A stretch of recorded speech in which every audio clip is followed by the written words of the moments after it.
one of the finest rap group in Nigeria for a long time now. SDC have released Afrika Magik, 17 tracks, 49 minutes. I think it has like 3 skits, I think. And these guys have been working for a long, long time. They've been in the major scene for a long time. But over the years, they've been able to like show level of lyricism, and also they've been able to like develop a community also. When you look at maybe Pan Fest and all that, and also the Pan music too, they've been able to carve a niche, even though they do hip hop and they also do a should I say another avenue of going mainstream in a bit. Maybe not like mainstream, but they are one of the most hardworking groups in the country for a long, long time, over 10 years. And we have Afrika Magik. I feel, well, let's get into it. Let's go into the album. And this is what I think on the first listen. Nothing too serious, no lyrical breakdown or anything. It's just what I feel after the first listen, because of course that's what this podcast is about. The first song, Libation, the intro, for the most part they are doing props for OGs before them and talking about people who inspired them, and I will also say it's like appeasing the gods before them, and because the entirety of Libation and everything. And Tech and Ghost, they did their thing.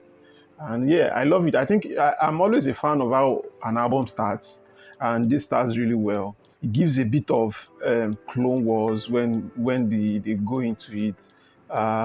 Yeah, so it's a solid intro. I enjoyed it. I liked it, and also I like the fact that these guys don't dilute their quality, regardless of the sound they want to change. Maybe they want to do palm music, or they want to rap, or they want to keep it in between. They always have a way to like deliver, and it is not underwhelming at any point in time. So for the guys that have been there for a very long time. So yes, I like the intro. I like Pressure with Taves. I would say Taves was the perfect guy on this. It was really perfect on this. I also like the way Ghost and Tech were doing the little back and forth with the verse. It was feeling like you were like, you know, when you listen to a song and you feel like, okay, yeah, they recorded it at the same time. It's not those recordings where you relay your verse and you send your verse over to via email and they arrange it. But then that's the way it sounded for the song. And I think I'll give like 60% of my favorite part of this track to Taves, because it was very smooth on this. Really love it. And to the next song that I like Spellbound. Lusanda, incredible. It gives a very soulful record. I like Tech a bit more on this song.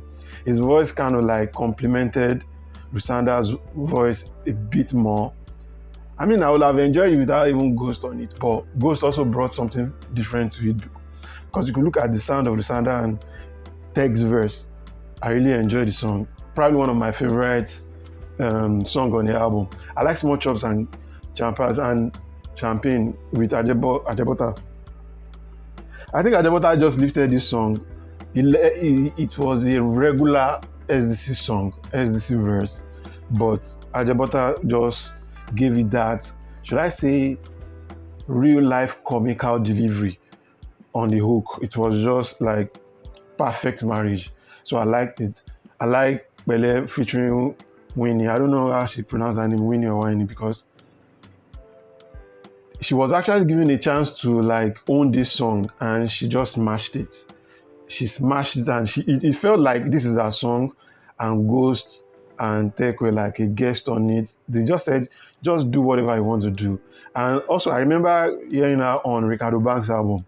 There's a track on Ricardo Banks' album called 2WFL.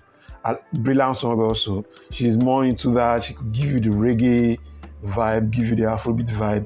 She seems very dope, and I think I like the song. I think she carried it a lot. She had like 1 minute 10 seconds of the entire track, the first 1 minute to herself. So it felt like she was in control of the song. But it's a beautiful song. I like it. Big fan of the lady. And which other song? I like Lifestyle featuring Mologo. I think Mologo and SDC, maybe they have a pact that they've made, because every time they do a collabo, it's always like a cheat code. I like it. I like Go's verse. Go's was kind of like mean with his verse. Mologo's hook also sounded like how do I say it? A verse Wizkid would like, a verse Wizkid would have said, that could have been me. I don't know, that's just the feeling I get from Mologo on this song. And it felt it felt really, really Mologo SDC-ish, because I've always liked when every time they collabo. So I feel like when they want to do a project, maybe Primary Music, they just place Mologo there and say, okay, we'll arrange how the song will come about or where it fits in the album. I like the song, and I think Wizkid will be proud of the hook. I don't know, I'm not comparing, I'm just saying for some unexplainable reasons, I'm getting Wizkid vibe from the hook. And I'll Wait is such a great way to end the album. I like it. I like the vibe of the song. It's a great way to end the album. They started the album really well with Libation, and then they are ending it with I'll Wait, with a beautiful outro. So what do I think after all the songs that I like? I think the song sounds a lot more like Primary Music with little element of Clone Wars here and there. They flex the muscles of them being a dope rapper. And for 49 minutes, I think it's an enjoyable album. And I'm giving it a solid 7 over 10 because I see myself going back to the song. Try songs like Small Chops and Champagne, Spellbound, Bele, and also Pressure. Thieves, I'm coming back to this album because of you, and other songs also. And then it was a solid performance from them.